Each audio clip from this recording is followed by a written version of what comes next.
Piano flipping, why does it work so well? Why is it so underrated?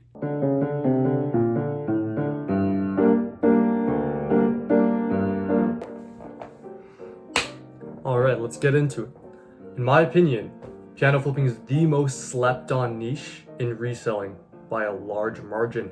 It's like car flipping, but without the competition. Seriously, there's so many pianos out there. The profit margin is so high on some of these flips, and there's nobody doing it. You can make like $2,000 or $3,000 in a few days just by moving things around and touching up a few small things. Why is the used piano market like this? Why are there just several $1,000 pianos waiting to be picked up?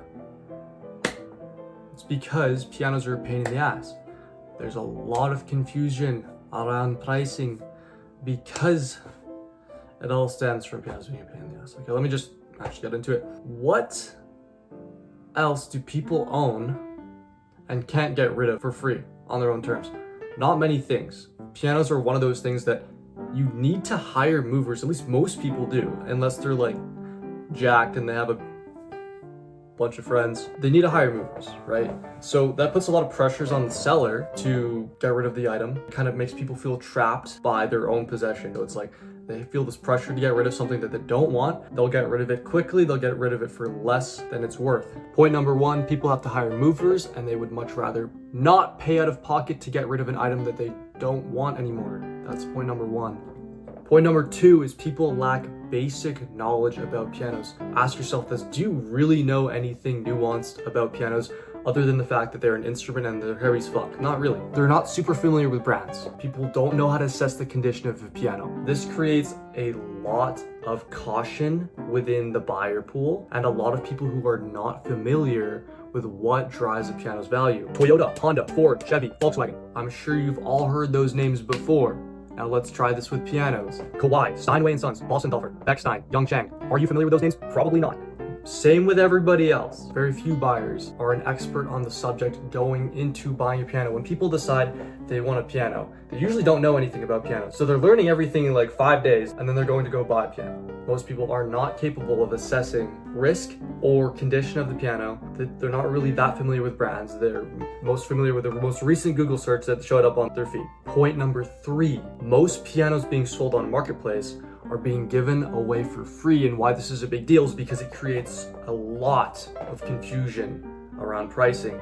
When people go to sell their piano, again, without any prior knowledge on where value is based on in terms of pianos, right? They go on Marketplace, they say, oh shit, everyone just has to give their piano away for free because they don't want to pay for movers. So regardless of whether or not their piano's worth something or not, a lot of the times people will just post it for free because that's what they see on Marketplace. Go on Marketplace right now. Most pianos are being given away for free. Lots of confusion in pricing, lots of opportunity. Point number four, pianos need to be maintained. Most people, by the time they want to get rid of their piano, it's no longer maintained, it is out of tune, it's dusty, they've forgotten all about it. When people go to sell their car, they sell their car with an engine that usually runs because they want to get the value out of it. Even if their engine didn't run when they plan on selling it, sometimes it's worth just getting the engine running again so they can sell it because the value will go up. No one wants to buy a car whose engine doesn't start. A lot of people sell their piano out of tune. No one wants to buy a piano that they can't hear. They don't know what it sounds like. Who's buying that piano? It's a big risk. Not every piano can be tuned. Some are too old and some of the tuning pins are too loose. You're taking big risk when you're buying a piano that's not out of tune. People know this. People are doing, like I said, basic research that'll even come up with basic research. A lot of people though are selling pianos that are out of tune. Again, touching back on the point where risk management is the most important thing because there's cautious buyers. People who are not knowledgeable about a subject are cautious about the same subject. If they see something that's not like super clear, they are going to be probably walking away, or at least they're not going to be spending a lot of money on a gamble. What do you need to do as a piano reseller? You need to eliminate risk for the buyers, right? And make it a clear, comfortable decision. Is this piano a safe purchase? That's what people want to know, right? And that's what builds a lot of value behind selling used pianos. And that's why brands have so much value in pianos, because brands are brand name is trust, right? So when you see a piano listed and it doesn't have a brand, a lot of the times it just has no value. That's why you see so many free pianos. There were so many manufacturers back in the day in North America. There was 500 to like 1,000 different manufacturers back in like the 1900s in North America. There were so many builders, there's so many obscure names that because there's so many builders and so many obscure names, the value of those pianos that are obscure, there's no value. So people stick to the brand names that they can trust: Steinway, Baldwin, Yamaha, Kawai. So those pianos hold lots of value, right?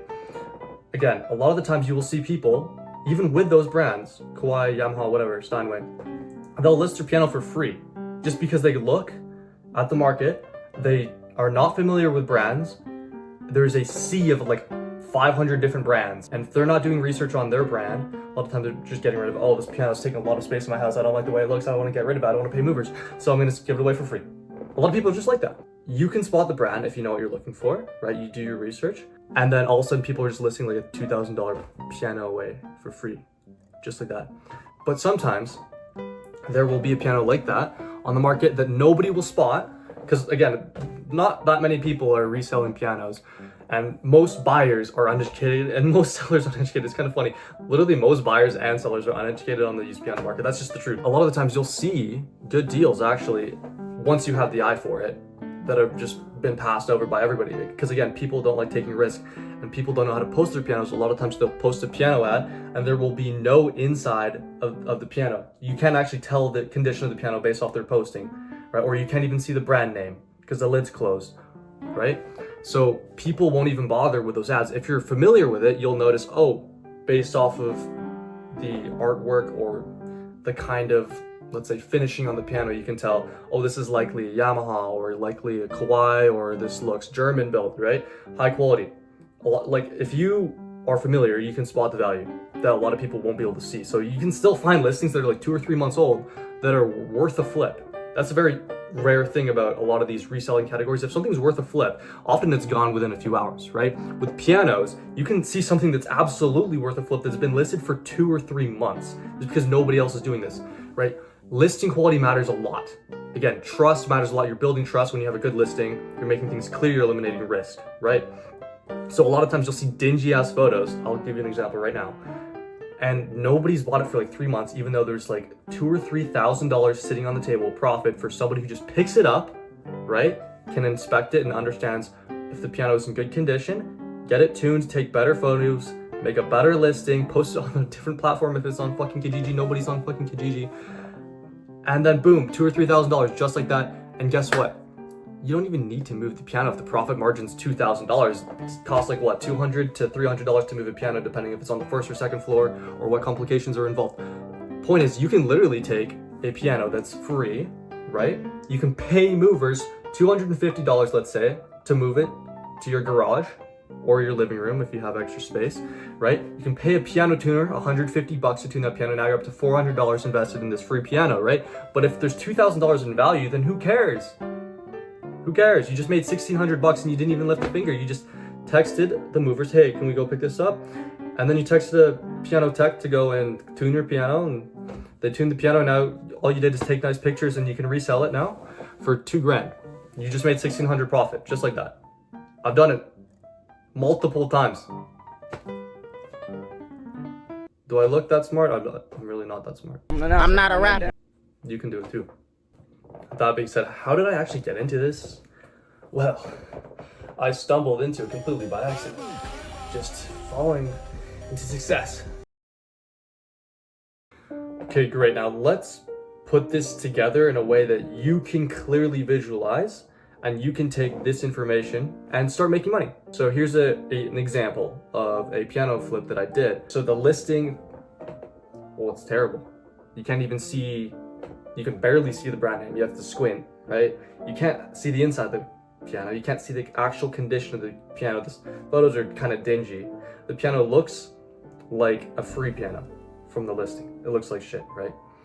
But because I got the eyes for it, I can say, oh, this piano's worth something. This is a U121 Young Chang, right? This is valuable. Why did I say it like that? So I searched up the value roughly. What did the internet? $1,500 to $3,000. Why is it $200? Right? Let's fix it. Like let's fix this, please. The piano wasn't perfect, but by no means was it a $200 piano. The pedals, though, actually didn't work, and to somebody who is not familiar with pianos, this would be an immediate no-go. Sorry, we're not going to buy the piano. But for someone who's familiar with working on pianos, I just open up the bottom and I realized that there's just a couple knobs I have to tighten that regulate the pedal's actions, and pedals have a very big impact on the piano. So if the pedals are not working, then to the average person, the piano will be effectively broken. It took me 30 seconds to fix the pedal. There was nothing that was damaged. There was just a couple loose things, a couple loose knobs that I had to tighten, and the piano was playing wonderfully again. I brought it home, I got it tuned, and I took good photos and I listed it. And just like that, it went from a free piano, well, not quite free piano, it was $200, but very cheap piano, to a piano that's now worth around $2,000, $1,500 to $2,000 in its current condition.